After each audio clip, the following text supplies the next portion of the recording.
Question చదివేసా simple, ఎందుకంటే thanks చెప్పడానికి.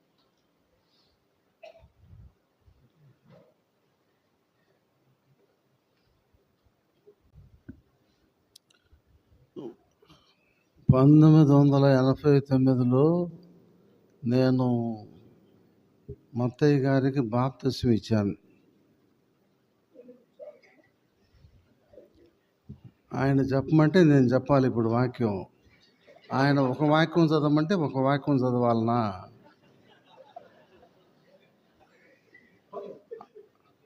అట్లా వచ్చిన రోజులు ఏం చేద్దాం?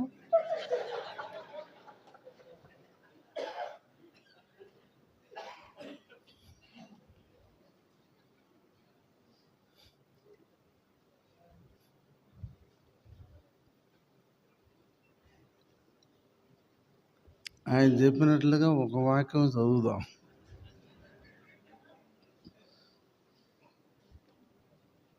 హెబ్రోన్ నుంచి కుక్కలు వచ్చినా మనం గణపరచాలి, గుర్తుపెట్టుకోండి.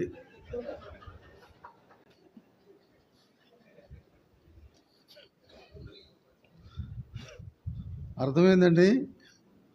ఎందుకంటే at the international head quarter, అంతర్జాతీయ కేంద్రం దైవజనుడు భక్త్ సింగ్ గారు నివసించి స్థాపించి ప్రయాసపడిన సంఘం.